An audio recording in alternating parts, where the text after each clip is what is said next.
Hello friends, welcome back to our channel. ఈ రోజు వీడియోలో మనము క్వశ్చన్ ట్యాగ్స్ని చూడబోతున్నాము. క్వశ్చన్ ట్యాగ్స్ పైన కొన్ని కన్ఫ్యూజింగ్ క్వశ్చన్స్ని తీసుకొని వచ్చాను. రెగ్యులర్ క్వశ్చన్స్ కాకుండా కొన్ని కన్ఫ్యూజింగ్ క్వశ్చన్స్ తీసుకొని వచ్చాను.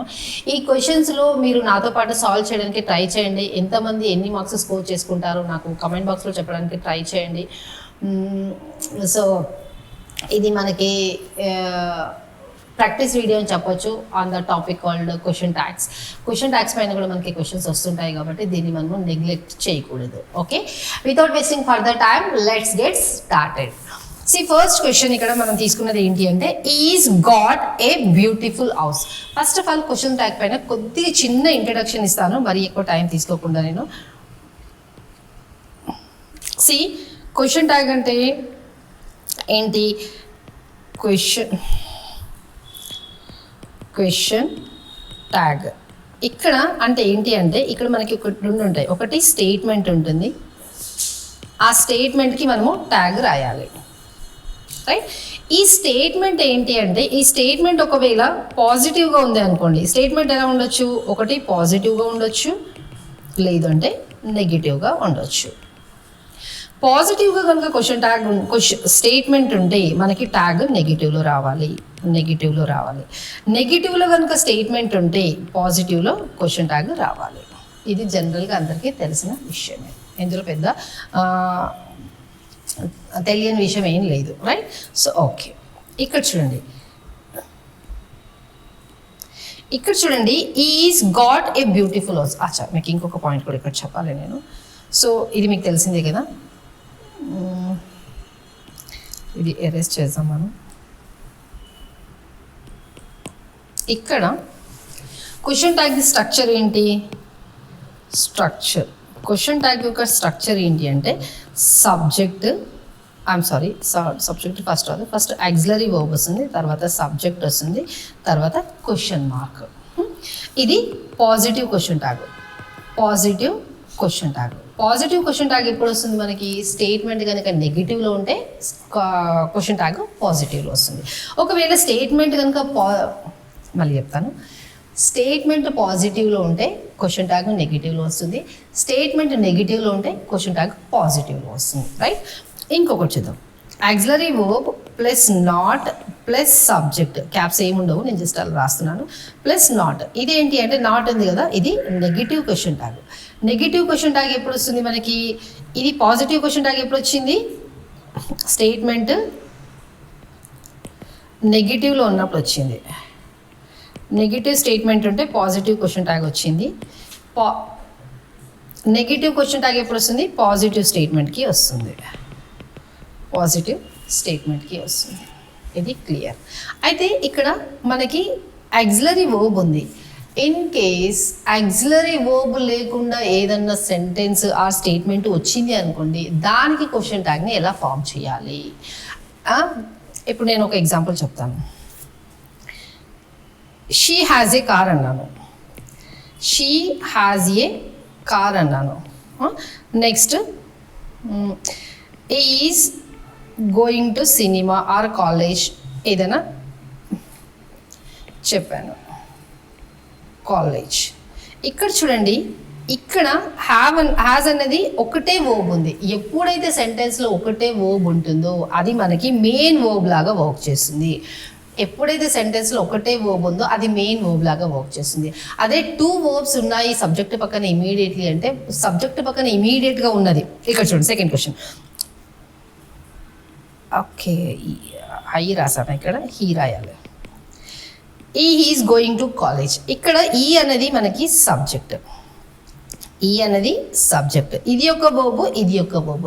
ఎప్పుడైతే రెండు వర్బ్స్ ఉంటాయో ఈ సబ్జెక్ట్ పక్కన ఇమీడియట్గా ఉన్న వర్బ్ని మనము auxiliary verb or helping verb అంటాము.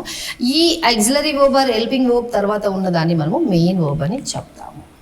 Right, but in the first సెంటెన్స్లో మనకి ఒకటే వర్బ్ ఉంది. సబ్జెక్ట్ పక్కన ఒకటే వర్బ్ ఎప్పుడైతే ఉందో దాన్ని మనము మెయిన్ వర్బ్ అని అంటాము. ఇప్పుడు సబ్జెక్ట్ పక్కన రెండు వర్బ్స్ ఉంటే, సబ్జెక్ట్ పక్కన ఇమీడియట్గా ఉన్నది ఆక్సిలరీ వర్బ్, దాని తర్వాత ఉన్నది మెయిన్ వర్బ్ లాగా కన్సిడర్ చేస్తాము. అయితే ఇక్కడ చూద్దాం మనం, ఇక్కడ హ్యాజ్ అన్నది ఆక్సిలరీ వర్బ్ కాదు, మెయిన్ వర్బ్. ఇప్పుడు ఏమనుకున్నాం మనము? క్వశ్చన్ ట్యాగ్ రాయాలి అంటే ఆక్సిలరీ వర్బ్ ఉండాలి అనుకున్నాం, బట్ ఇక్కడ ఆక్సిలరీ వర్బే లేదు. సో ఎలా క్వశ్చన్ ట్యాగ్ని ఫ్రేమ్ చేయాలి, ఇది మనకి పెద్ద డౌట్.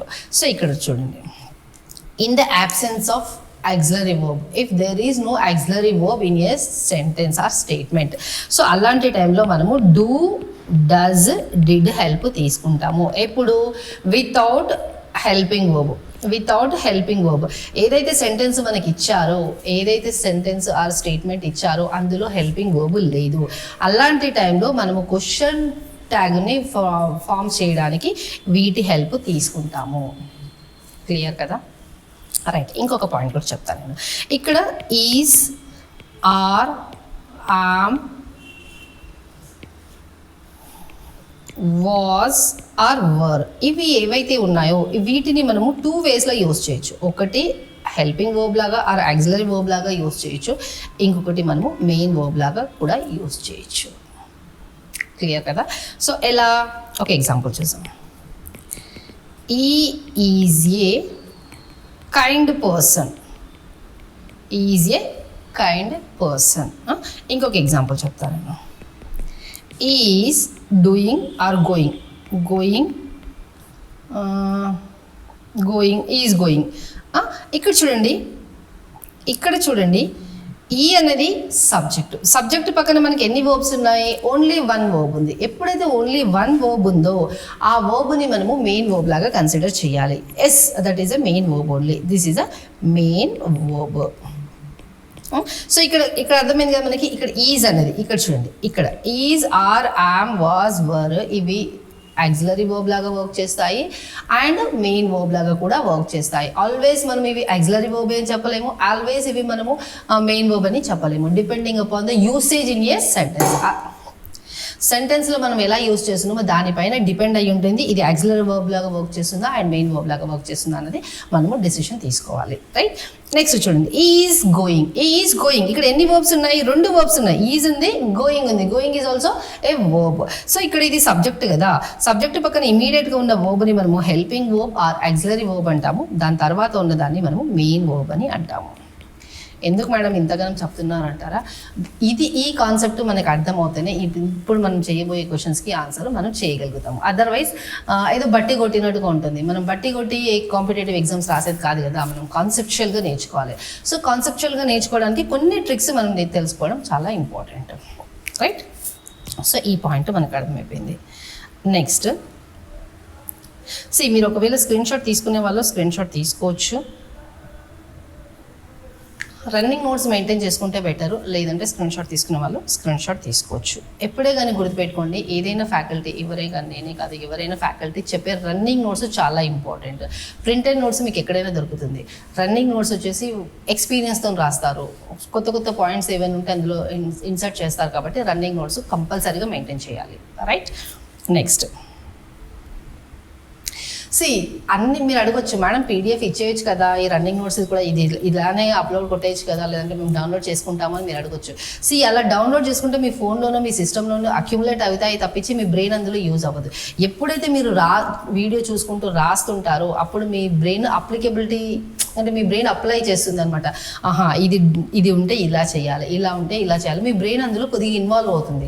ఎప్పుడైతే అది ఇన్వాల్వ్ అవుతుందో అది క్యాప్చర్ చేసుకోవడానికి ట్రై చేస్తుంది. లేదంటే మనం అన్ని డౌన్లోడ్ చేసేసుకొని పెట్టేసుకుంటాం, లేదంటే ప్రింట్అవుట్ తీసేసుకొని పెట్టేసుకుంటాం. అది మనం ఎప్పుడు వెళ్ళము, చూడము. అది చాలా రేర్ కండిషన్. ఇలాంటిది ప్రింటెడ్ది ఎస్, ఇది మనము ప్రింటెడ్ తీసుకోవచ్చు, కానీ రన్నింగ్ నోట్స్ మట్టుకి మనము కంపల్సరీగా మెయింటైన్ చేయాలి. క్లియర్? రైట్. ఇంకొక ఎగ్జాంపుల్ చెప్తాను. ఈ ఎగ్జాంపుల్ కాదు, ఇవే చెప్తాను ఇందులోనే.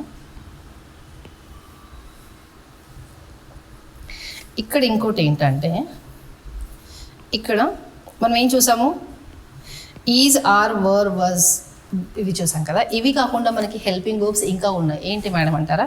మీకు తెలిసిందే, డూ, డస్ అండ్ డిడ్. ఈ డూ, డస్, డిడ్ కూడా సేమ్ హెల్పింగ్ వర్బ్ లాగా వర్క్ చేస్తాయి, ఆక్సిలరీ వర్బ్ లాగా అండ్ మెయిన్ వర్బ్ లాగా కూడా వర్క్ చేస్తాయి. ఇప్పుడు హెల్పింగ్ వర్బ్ లాగా అంటే ఏంటి? He does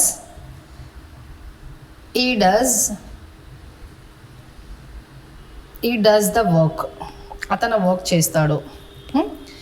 next, is doing his homework.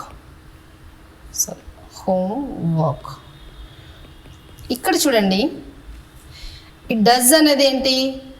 Auxiliary verb. Auxiliary వర్బేనా?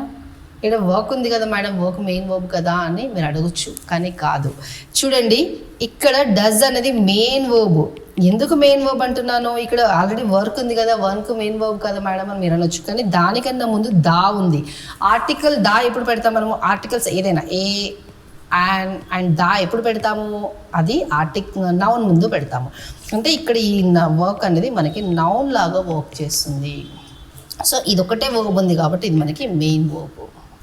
Next ఇది చూడండి, హీఈస్ డూయింగ్ ఈజ్ హోంవర్క్. అతను వర్క్ని చేసుకుంటున్నాడు, హోంవర్క్ చేస్తున్నాడు. సో ఇక్కడ ఈ అనేది సబ్జెక్ట్, ఈజ్ అనేది హెల్పింగ్ వర్బ్, డూయింగ్ అనేది మెయిన్ వర్బ్. క్లియర్ కదా? రైట్. సో అయితే క్వశ్చన్ ట్యాగ్ చేసేటప్పుడు మళ్ళీ ఎలా మేడం అంటారా? సో ఇప్పుడు డస్ ఉందనుకోండి, ఈ డస్ని నేను చెప్తాను మీకు, ఇంకా కొద్దిగా ముందుకు వెళ్ళాక చెప్తాను. ఇంకా నెక్స్ట్ ఏమున్నాయి మనకి? Helping verbs have, has, had. ఈ మూడు మనకి మళ్ళీ హెల్పింగ్ వర్బ్స్ లాగా ఉన్నాయి. కానీ ఈ హెల్పింగ్ వర్బ్ ఈ auxiliary verbs have, has, had, ఈ ఆక్సిలరీ వర్బ్స్ మనకి హెల్పింగ్ వర్బ్ లాగా వర్క్ చేస్తాయి, ఆర్ ఆక్సిలరీ వర్బ్ లాగా వర్క్ చేస్తాయి, ఆర్ఎల్స్ మెయిన్ వర్బ్ లాగా కూడా వర్క్ చేస్తాయి. మెయిన్ వర్బ్ లాగా కూడా వర్క్ చేస్తాయి. ఇక్కడ చూడండి, I have a car.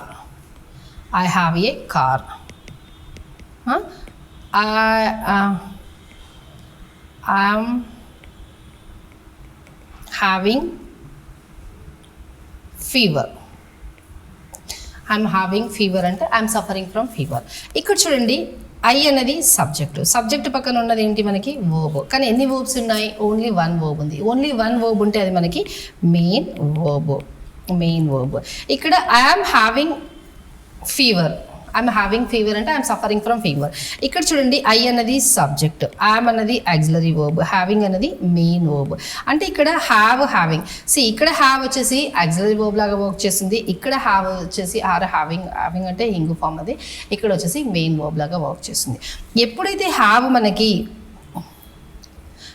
ఎప్పుడైతే హ్యావ్ మనకి మెయిన్ వర్బ్ లాగా వర్క్ చేస్తుందో అలాంటి టైంలో మనము క్వశ్చన్ ట్యాగ్స్ని ఫ్రేమ్ చేయాలి అంటే do, does, did the help తీసుకుంటాము. ఎప్పుడైతే గుర్తుపెట్టుకోండి, ఎప్పుడైతే మెయిన్ వర్బ్ లాగా వర్క్ చేస్తుందో అప్పుడు మనము do, does, did the help తీసుకొని క్వశ్చన్ ట్యాగ్స్ని ఫ్రేమ్ చేస్తాము. క్లియర్ కదా? రైట్. ఇక్కడ వరకే చిన్న ఇంట్రడక్షన్. సో మీరు ఇక్కడ వరకే అయిపోయింది, ఇక్కడ అయిపోయింది కదా క్వశ్చన్. స్క్రీన్ షాట్ తీసుకున్నారు కదా. నెక్స్ట్ ఇక్కడ మళ్ళీ స్క్రీన్ షాట్ తీసుకోండి, ఇక్కడ స్క్రీన్ షాట్ తీసుకోండి, ఆర్ఎస్ నోట్స్ మెయింటైన్ చేసుకోండి. నెక్స్ట్ వీడియో పాజ్ చేసి స్క్రీన్ షాట్ తీసుకోండి, లేదంటే రన్నింగ్ నోట్స్ని మెయింటైన్ చేయండి. క్లియర్ కదా? రైట్. నెక్స్ట్ ఇప్పుడు క్వశ్చన్లోకి వెళ్దాం. ఇక్కడ is got a beautiful house. మళ్ళీ ఇక్కడ ఇంకొక పాయింట్ ఉంది, ఇక్కడ చెప్పాలి మీకు. ఇక్కడ ఈ ఈజ్ ఉంది కదా, సరే దీనికి ఒక పేజ్ తీసుకుందాం. ఇక్కడ ఈజ్ ఉంది కదా, అంటే ఫాస్ట్ ఆఫ్ ఈఎస్ పెట్టినామంటే దాని మీనింగ్ ఏంటి? మనం జనరల్గా పొజిషన్కి పెడతాము. బట్ ఇలా ఏదన్నా ఇప్పుడు ఇట్లా పెట్టిరు అనుకోండి, దానికి మీనింగ్ ఏంటి అంటే ఇది ఇలా రావచ్చు, ఈ ఈజ్ లాగా రావచ్చు, ఈ వాజ్ లాగా రావచ్చు, లేదంటే ఈ హ్యాజ్ లాగా కూడా రావచ్చు. రైట్. ఎప్పుడైతే ఇది హ్యాజ్ ఉందో దీని పక్కన మనం V3 తీసుకుంటాం. మనకు తెలుసు కదా, has, have, had auxiliary verb లాగా వర్క్ చేస్తాయి. ఇక్కడ రాస్తాను నేను, హ్యాజ్, హ్యావ్, హ్యాడ్. ఎప్పుడైతే ఇవి ఆక్సిలరీ వర్బ్ లాగా వర్క్ చేస్తాయో అది ఫాలోడ్ బై V3 ఫామే ఉంటుంది. మెయిన్ వర్బ్ వచ్చేసి V3 ఫామ్లోనే ఉంటుంది. నెక్స్ట్ వాజ్ అన్నామనుకోండి, వాజ్ వర్, దీనికి మళ్ళీ రెండు ఉన్నాయి. ఈ వాజ్ వర్ని మనము ఇవి యాక్టివ్ వాయిస్లో యూస్ చేస్తాము అండ్ ప్యాసివ్ వాయిస్లో యూస్ చేస్తాము. Active voice and passive voice. ఎప్పుడైతే దీన్ని యాక్టివ్ వాయిస్లో యూస్ చేస్తామో ఈజ్, ఆర్, వర్, వర్జ్ అలాంటివి, ఎప్పుడైతే యాక్టివ్ అంటే ఇక్కడ మనకి ఈజ్, వాజ్ ఉంది కదా, ఇవి ఎప్పుడైతే యాక్టివ్ వాయిస్లో ఉంటుందో దాని పక్కన V1 ప్లస్ ఇంగు ఫామ్ ఉంటుంది. ఎప్పుడైతే యాక్టివ్ వాయిస్లో ఉంటుందో అది V1 ప్లస్ ఇంగు ఫామ్ తీసుకుంటుంది. అదే ప్యాసివ్ వాయిస్ అనుకోండి V3 ఫామ్ని తీసుకుంటుంది. క్లియర్ కదా? రైట్. సో క్వశ్చన్కి వెళ్దాం. ఇక్కడ చూడండి, is got a beautiful house. ఇక్కడ అతనికి బ్యూటిఫుల్ హౌస్ ఉంది అని చెప్పాలనుకుంటున్నాం. గాట్ అనేది ఏంది, గాట్ అనేది V3 ఫామ్ ఉంది అంటే ఇప్పుడు మనకి ఇది ఏం అవ్వాలి, హ్యాజ్ అని రావాలి. అంటే దీని మీనింగ్ ఏంటి, ఈ has got a beautiful house. Sentence ఇప్పుడు మనకి ఇలా ఇచ్చాడు, బట్ దీని ఇది దీని మీనింగ్. సో దీనికి మనం క్వశ్చన్ ట్యాగ్ ఎలా రాయాలి, ఇక్కడ హ్యాజ్ అన్నది ఏంటి, యాక్సిలరీ వర్బ్, గాట్ అనేది మెయిన్ వర్బ్. ఎప్పుడైతే యాక్సిలరీ వర్బ్ ఉంటుందో యాక్సిలరీ వర్బ్ని యాజ్ ఇట్ ఈస్గా రాయండి. హ్యాస్ ఈ యాజ్ గాట్. సెంటెన్స్ ఎక్కడుంది, సెంటెన్స్ మనకి ఇది పాజిటివ్లో ఉంది అంటే క్వశ్చన్ ట్యాగ్ మనకి నెగిటివ్లో రావాలి. హ్యాజెంట్ సబ్జెక్ట్ ఏంటి ఇక్కడ, హీ అని రాయదు, మళ్ళీ హ్యాజెంట్ హీ అని, hasn't he, yes hasn't he అని రాయాలి క్వశ్చన్ మార్క్. ఒకవేళ ఇక్కడ రామ్ అన్నారు అనుకోండి, ఏదైనా పేరు, Ram has got a beautiful house అన్నారు అనుకోండి, అలాంటి టైంలో మేడం యాజెంట్ రామ్ అంటామా అంటే కాదు. ఎప్పుడే కానీ ఇక్కడ మనకి ప్రొనౌనే వస్తుంది, నౌన్ రాదు. ఎప్పుడైతే క్వశ్చన్ ట్యాగ్ మనం రాస్తామో క్వశ్చన్ ట్యాగ్లో ప్రొనౌన్ని తీసుకుంటాం కానీ నౌన్ని తీసుకోము. యాజెంట్ రామ్ అని అనము, హ్యాజెంట్ హీ అని అంటాం. ఇన్ కేస్ రామ్ అని ఇచ్చినా కూడా క్వశ్చన్లో మనం హ్యాజెంట్ హీ అనే వాళ్ళము. క్లియర్ కదా, right. It's raining heavily today it's raining. ఇక్కడ చూడండి, ఇట్స్ రెయినింగ్ ఇది ఇంగ్ ఫామ్లో ఉంది. ఇంగ్ ఫామ్లో ఉంటే ఇంతకుముందు మనం ఏమన్నాము, యాక్టివ్ వాయిస్లో ఉంది సెంటెన్స్. అండ్ టుడే అంటున్నాడంటే ఈ రోజు జరుగుతుంది అంటే ఈజ్. ఇది దీని మీనింగ్ ఏంటి, ఇప్పుడు ఇట్ ఈజ్ అని దాని మీనింగ్. సో ఇప్పుడు మనం క్వశ్చన్ ట్యాగ్ ఎలా రాయాలి, యాక్సిలరీ వర్బ్ ఏంటి, ఈజ్. ఇక్కడ ఈజ్ ఇది పాజిటివ్లో ఉంది కదా, సెంటెన్స్ పాజిటివ్లో ఉంది, మనము నెగిటివ్లో క్వశ్చన్ ట్యాగ్ని రాయాలి. ఈజెంట్ ఇట్ క్వశ్చన్ మార్క్ని కంపల్సరీగా పెట్టాలి. క్లియర్ కదా. Next, is busy in his work yesterday. Yesterday అంటున్నాడు అంటే సెంటెన్స్ పాజిటివ్లో, సెంటెన్స్ పాస్ట్ టెన్స్లో ఉంది. సెంటెన్స్ పాస్ట్ టెన్స్లో ఉంది. అండ్ బిజీ అనేది ఏంటి, మనకి V3 ఫామా కాదు. సో ఇక్కడ మనకి ఏముండొచ్చు, వాజ్. ఈ వాజ్ బిజీ ఎస్టర్డే. అంటే దీన్ని మనం వాజ్, యాక్సిలరీ వర్బ్ వాజ్ కదా, వాజ్ నెగిటివ్కి తీసుకెళ్ళాలి కాబట్టి wasn't he. Next, I would not attend the party yesterday. అచ్చా, దీనిపైన కూడా కొద్దిగా ఇంట్రడక్షన్ ఇస్తాను. ఇంతకుముందుకి ఇది స్క్రీన్ షాట్ తీసుకున్నారు కదా, ఇన్ కేస్ తీసుకోకపోతే ఇప్పుడైనా స్క్రీన్ షాట్ తీసుకోండి. ఎరేస్ చేస్తున్నాను so that will have some space. ఇలా పెట్టానంటే దీని మీనింగ్ ఎలా ఉండొచ్చు, ఇది హ్యాడ్ ఉండొచ్చు, డిడ్ ఉండొచ్చు, లేదంటే వుడ్ కూడా ఉండొచ్చు. ఇక్కడ చూడండి, హ్యాడ్ పక్కన ఆల్వేస్ V3 మనకు తెలుసు కదా, హ్యాడ్ పక్కన ఆల్వేస్ V3. అండ్ నెక్స్ట్ ఇది డిడ్, ఇది కూడా మనకు తెలుసు కదా, do, does and did always V1 ఫామే తీసుకుంటాయి. సో ఇక్కడ కూడా V1 ఫామ్.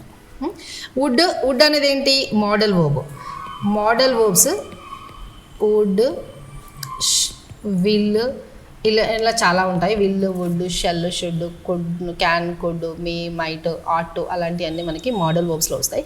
ఇవి కూడా ఆల్వేస్ V1నే తీసుకుంటాయి అంటే ఇది కూడా మనకి V1 ఫామ్నే తీసుకుంటుంది. క్లియర్ కదా. సో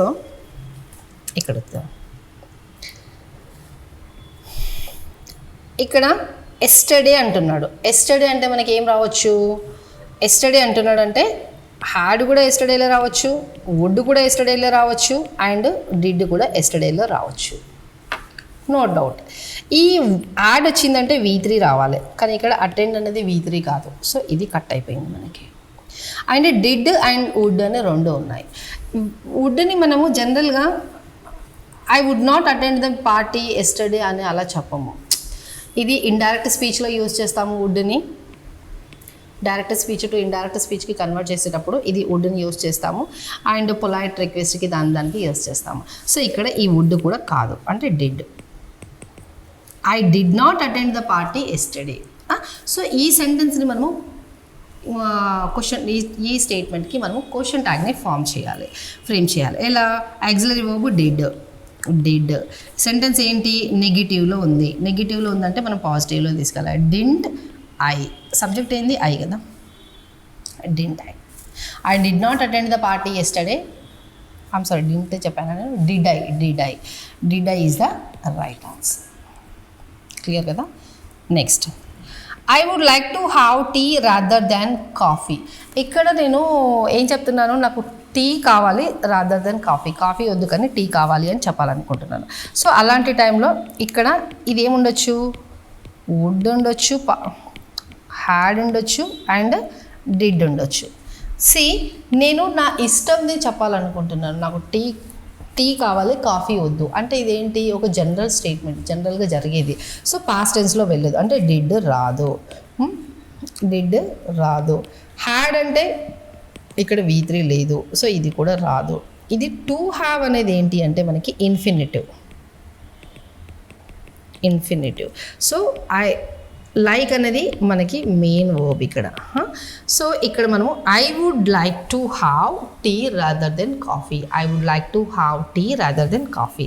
సో ఇక్కడ మనము క్వశ్చన్ ట్యాగ్ ఎలా చేయాలి, వుడ్ కదా మనకి modal auxiliary verb or helping verb, wouldn't I.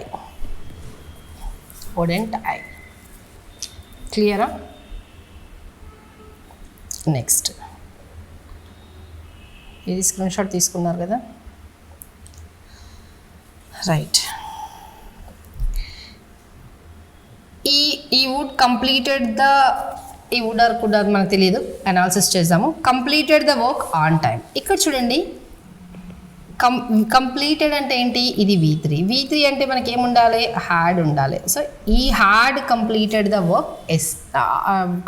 Work on time, not would. So had ఉంది కదా, ఈ హ్యాడ్ ఏంటి, హెల్పింగ్ వర్బ్, ఇది మెయిన్ వర్బ్. హెల్పింగ్ వర్బ్ లాగా హ్యాడ్ ఎప్పుడైతే వర్క్ చేస్తుందో మనం దాన్ని అలానే తీసుకొని హ్యాడెంట్, సబ్జెక్ట్ ఏంటి, హ్యాడెంట్ హీ. క్లియర్ కదా. Next, let's help to complete the work. ఇక్కడ చూడండి, ఎప్పుడే కానీ లెట్స్ వచ్చింది అనుకోండి, దానికి మనము క్వశ్చన్ ట్యాగ్లో షల్ అని తీసుకోవాలి. క్వశ్చన్ ట్యాగ్లో షల్ వి. ఈ స్టేట్మెంట్ ఏదైతే ఉందో ఇది పాజిటివ్లో ఉండని, నెగిటివ్లో ఉండని. ఎప్పుడు ఆల్వేస్ లెట్స్ వచ్చింది అంటే దాని పక్కన షెల్ వి అనే తీసుకోవాలి. మనం షెల్ వి అని క్వశ్చన్ ట్యాగ్ని తీసుకోవాలి. Let's help to complete the work. ఇక్కడ చూడండి, టు కంప్లీట్ అనేది ఇక్కడ ఏంటి, ఇన్ఫినిటివ్. హెల్ప్ అనేది main verb. Let's help to complete the work. So ఇక్కడ మనం ఏం రాయాలి, shall we. Next, let's not disturb them. Again ఇది నెగిటివ్లో ఉంది కదా మేడం, షెల్ నాట్ అని అట్లా పెట్టాలా లేదంటే షుడ్ నాట్ అట్లా పెట్టాలా అంటే లేదు, దీనికి కూడా షెల్ వీనే పెట్టాలి. Let's not disturb them, shall we. Let's play together. Again shall we. Clear కదా. Next, I dare not go there. ఇక్కడ మళ్ళీ మనం 2 పాయింట్స్ తెలుసుకోవాలి. సరే ఇక్కడే రాసిస్తాను. ఇక్కడ డేర్ అనేది డేర్ నాట్. ఈ డేర్ అనేది మనము మెయిన్ వర్బ్ లాగా యూస్ చేస్తాము. డేర్ నాట్ అనేది మనము మోడల్ వర్బ్ లాగా యూస్ చేస్తాము. ఇక్కడ చూడండి, dare not is the model verb, go is the main verb. Model verb అంటే ఏంటి, మళ్ళీ హెల్పింగ్ వర్బ్. ఎప్పుడైతే హెల్పింగ్ వర్బ్ ఉంటుందో దాంతోనే మనము క్వశ్చన్ ట్యాగ్ని ఫ్రేమ్ చేయాలి. సో డేర్ నాట్ కదా అంటే ఇదేంటి, నెగిటివ్లో ఉంది సెంటెన్స్. డేర్ నాట్ అంటే నెగిటివ్లో ఉంది. సో మనం క్వశ్చన్ ట్యాగ్ ఎలా తీసుకెళ్ళాలి, పాజిటివ్లో తీసుకెళ్ళాలి. డేర్ హీ కదా సబ్జెక్ట్, డేర్ హీ. క్లియర్ కదా. నెక్స్ట్, ఈ dares to go there dash. ఇక్కడ చూడండి, డేర్స్, ఈ డేర్ ఓన్లీ డేర్ ఉంది కదా, ఓన్లీ డేర్ ఉంటే ఇది మనకి మెయిన్ వర్బ్. ఇది టు గో అనేది ఇన్ఫినిటివ్. సో ఎప్పుడైతే మెయిన్ వర్బ్ ఉంది అందులో ఆక్సిలరీ వర్బ్ లేదో అప్పుడు మనం ఎవరి హెల్ప్ తీసుకుంటాము, do, does, did the help తీసుకుంటాము. రైట్. సో ఇక్కడ సెంటెన్స్ ఈ డేర్స్ టు గో దేర్ అంటున్నారు. అంటే సెంటెన్స్ ఎక్కడుంది? పాజిటివ్లో ఉంది. పాజిటివ్లో ఉంది. ఎట్ ది సేమ్ టైం ప్రజెంట్లో ఉంది. అండ్ హీ అనేది థర్డ్ పర్సన్ సింగులర్కి మనం ఏం యూజ్ చేయాలి? హెల్పింగ్ వర్బ్ ఇది తీసుకోవాలి ప్రజెంట్ టెన్స్లో. సో ఇక్కడ మనం రాయాల్సింది ఏం రాయాలి? Does he. క్లియర్ కదా? సి కాన్సెప్చువల్గా అర్థం చేసుకుంటే చాలా ఈజీగా ఉంటుంది, బట్టి కొట్టినట్టుగా చేస్తే టఫ్గా ఉంటుంది.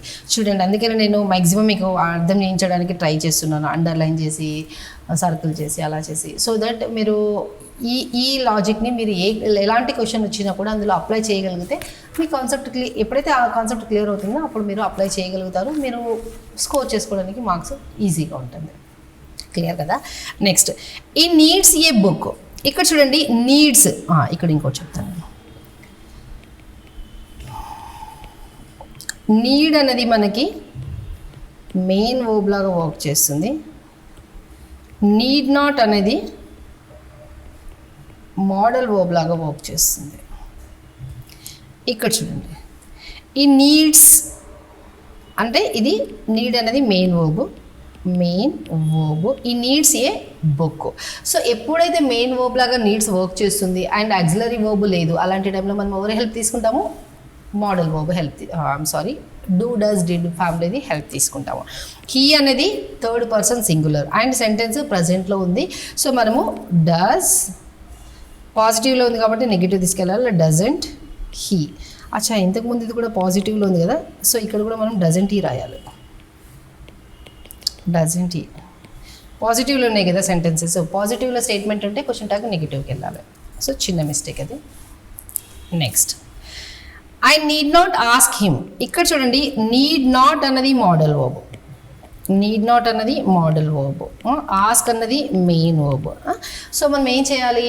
మోడల్ వర్బ్ ఉంది కదా, అంటే హెల్పింగ్ వర్బ్ ఉంది కదా, నీడ్ నాట్ ఇది నెగిటివ్లో ఉంది. సో మనం ఇక్కడ పాజిటివ్లోకి తీసుకెళ్ళాలంటే నీడ్ ఐ.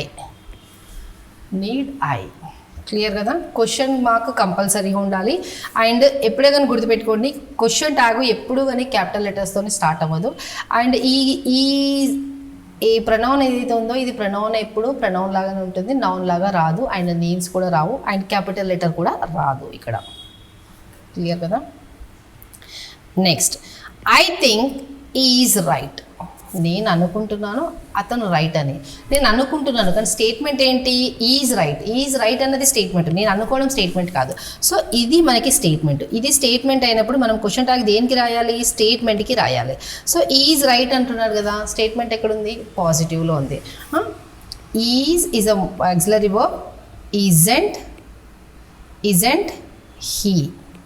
పాజిటివ్లో ఉంది కదా సెంటెన్స్, సో నెగిటివ్కి మనము క్వశ్చన్ ట్యాగ్ని తీసుకెళ్ళాలి. అయితే మీరు అడగొచ్చు, మేడం ఇక్కడ తీసుకోవచ్చు కదా, ఇక్కడ ఎందుకు తీసుకుంటున్నారు మీరు క్వశ్చన్ ట్యాగ్? దీన్ని బేస్ చేసుకొని చేయొచ్చు కదా అని. ఐ థింక్ నేను అనుకుంటున్నాను, నేను ఏమనుకుంటున్నాను? నేను అనుకుంటున్నాను, మీరు అనుకుంటున్నారు అంతే. కానీ స్టేట్మెంట్ ఇది, ఈజ్ రైట్ అన్నది స్టేట్మెంట్. సో ఈ స్టేట్మెంట్కి మనం క్వశ్చన్ ట్యాగ్ని ఫ్రేమ్ చేయాలి. క్లియర్ కదా? Next, as far as I know, నాకు ఎంతవరకు అయితే తెలుసో they are the best. Statement ఏంది? దే ఆర్ ద బెస్ట్ అనేది statement. So they are the best అనేది స్టేట్మెంట్. ఇది ఎక్కడుంది? పాజిటివ్లో ఉంది. మనం క్వశ్చన్ ట్యాగ్ని నెగిటివ్కి తీసుకెళ్ళాలి. They are the best. So ఇక్కడ చూడండి, ఆర్ అనేది వర్బ్ ఉంది ఇక్కడ మనకి. ద బెస్ట్ అనేది ఏంటి?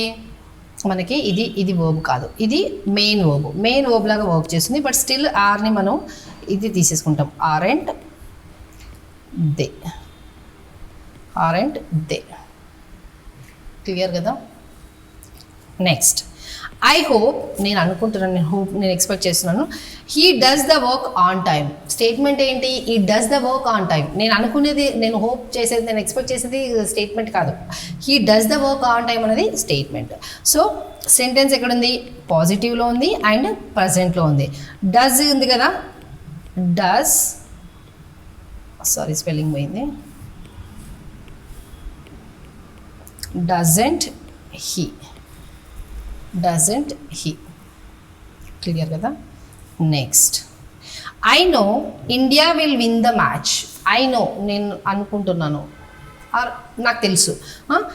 స్టేట్మెంట్ ఏంటి? India will win the match. India will win the match అనేది స్టేట్మెంట్. ఐ నో అన్నది స్టేట్మెంట్ కాదు. సో ఇక్కడ ఇదేంటి? పాజిటివ్లో ఉంది. స్టేట్మెంట్ పాజిటివ్లో ఉంది. Win the match. విన్ అనేది మెయిన్ వర్బ్, విల్ అనేది మోడల్ వర్బ్. సో విల్కి నెగిటివ్ వన్ ఏంటి? Won't. Won't it. Won't it. Next ఇక్కడ ఇంకొక మళ్ళీ మీకు ఇంకా కొద్ది కాన్సెప్ట్ చెప్పాల్సి ఉంటుంది. సో ఈ క్లాస్ని మనం ఇక్కడికి ఫుల్ స్టాప్ పెట్టేసి నెక్స్ట్ ఇంకా ఫర్దర్ క్లాసెస్లో ఇంకా చాలా ఉన్నాయి క్వశ్చన్స్ మనకి.